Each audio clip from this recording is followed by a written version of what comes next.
मैंने खो दिया तुम्हें। एक छोटा सा गांव में नीतीश नाम का लड़का रहता था। वो अपने खेतों में खेती करके अपना घर चलाता था। उसका उम्र 25 वर्ष की थी। उसके घर के बगल में एक चंदा नाम की लड़की रहती थी। वो उसी के बगल वाले खेतों में काम करती। नीतीश अक्सर उसे देखा करता। वो लड़की सुबह से शाम तक लगातार खेतों में काम करती। सुबह सुबह जब नीतीश खेतों में काम कर रहा होता है, तभी चंदा भी वहाँ काम करने आती है। चंदा को देख नीतीश उससे पूछता है, मैं तुम्हें कई दिनों से देख रहा हूँ। तुम हर रोज सुबह से शाम बिना रुके काम करती हो। तुम्हारे माँ बाबा कहाँ हैं? क्या वो काम नहीं करते? चंदा कहती है, मेरे बाबा नहीं है और मेरी माँ हमेशा बीमार रहती है, इसलिए मैं काम करती हूँ। मेरा सपना है कलेक्टर बनने का, पर मेरे पास बुक्स खरीदने का पैसा नहीं हो पाता है। सारा पैसा घर और दवाई में ही लग जाती है। नीतीश को यह सब सुनकर बहुत बुरा लगता है। वो दूसरे ही दिन चंदा के लिए बुक्स खरीदकर ले आता है। चंदा वो देख बहुत खुश हो जाती है। ऐसे ही दोनों में दोस्ती हो गई। धीरे धीरे नीतीश को चंदा से प्यार हो जाता है। वो चंदा की खुशी के लिए कुछ भी कर सकता था। चंदा जब खेतों में काम करने आती, नीतीश उससे कहता, अब तुम्हें काम करने का ज़रूरत नहीं है। अब तुम सिर्फ पढ़ाई करो, तुम्हारा काम मैं कर दूंगा। सुबह से शाम तक चंदा सिर्फ पढ़ाई करती और नीतीश उसका सारा काम कर देता। चंदा अपनी माँ से नीतीश के बारे बताती है। उसकी माँ कहती है, बेटी तुम बहुत खुशनसीब हो। ऐसा लड़का हर किसी के भाग्य में नहीं होता। वो तुम्हारे बारे सोचता है, तुम्हारा साथ दे रहा है। तुम उसी लड़का से शादी करना, तुम्हारी जिंदगी संवर जाएगी। चंदा कुछ पल के लिए सोचने लग जाती है। अगले दिन जब चंदा खेत में जाती है तो देखती है नीतीश अपना खेत छोड़कर उसकी खेतों में काम कर रहा है। नीतीश से पूछती है, आजकल कोई किसी के लिए इतना नहीं सोचता है, ना करता है, पर तुम मेरे लिए इतना क्यों कर रहे हो?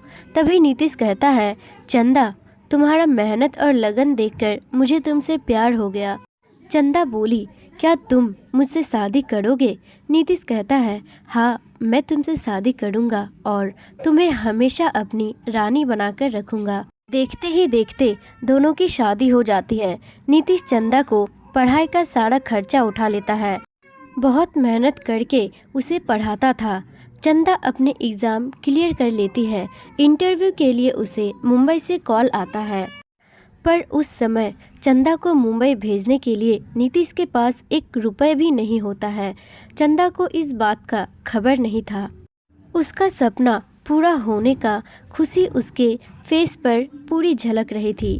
चंदा को खुश देखकर और उसके सपने को पूरा करने के लिए उसने अपनी खेत की आधी हिस्से बेच दी और पैसे लाकर चंदा को दे दिए।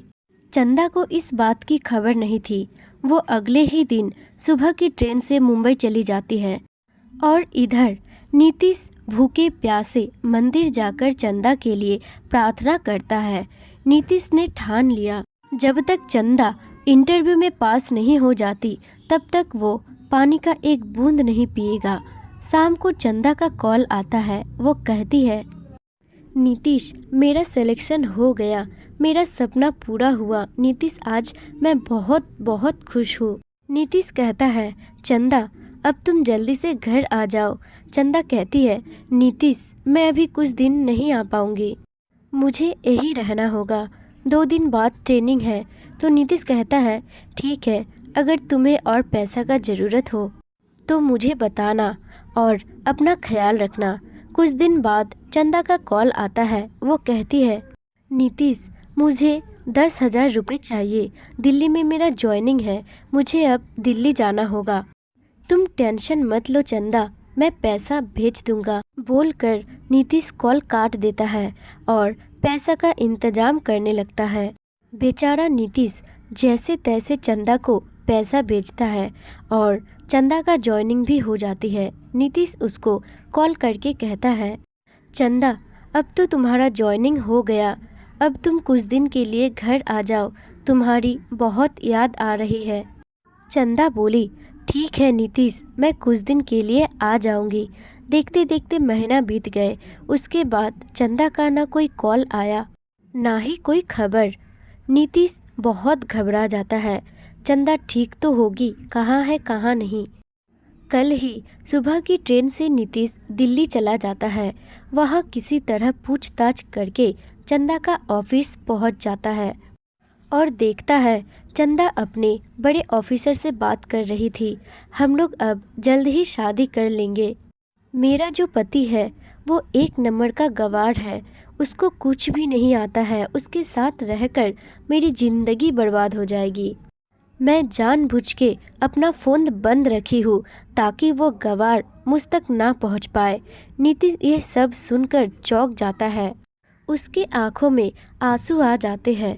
वो बहुत रोने लगता है। चंदा उसे रोते हुए देख लेती है और कहती है, नीतीश तुम यहाँ कैसे? नीतीश कहता है, मुझे तुमसे यह उम्मीद नहीं थी। मैंने तुमसे प्यार किया। तुम्हारा सपना पूरा करने के लिए क्या क्या नहीं किया मैंने। अपना ज़मीन तक बेच दिया ताकि तुम कलेक्टर बन सको और अपना सपना पूरा करो। तुम्हें पता भी है कुछ, मैंने तुम्हें कितना मेहनत करके पढ़ाया है। तुम्हारे लिए बुक्स लेकर आता था, अपना सब कुछ बेचकर तुम्हें पैसा भेजता, और आज तुम जो भी हो वो मेरा वजह से हो। तुम शायद भूल गई पर मुझे सब याद है। तुम क्या मुझे छोड़ोगी? मैं आज के बाद तुम्हारा शक्ल तक नहीं देखूंगा। बोलकर वहाँ से नीतीश चला जाता है। चंदा को अपनी गलती का एहसास हो जाता है। इस समय उसे उसकी माँ की कही बातें याद आ जाती है। बेटी, तुम बहुत खुशनसीब हो। ऐसा लड़का हर किसी के भाग्य में नहीं होता। वो तुम्हारे बारे सोचता है, तुम्हारा साथ दे रहा है। पर अफसोस, नीतीश उससे सारे रिश्ते नाते तोड़कर चला जाता है। चंदा रोते रोते कहती है, नीतीश मुझे माफ़ कर दो। आज मुझे प्यार का एहसास हुआ पर बहुत देर हो गई। मैंने खो दिया तुम्हें। दोस्तों, आपको ये स्टोरी पसंद आती है तो एक लाइक, कमेंट और वीडियो को अपने दोस्तों के साथ शेयर जरूर करें। साथ ही हमारे चैनल को सब्सक्राइब करना ना भूलें।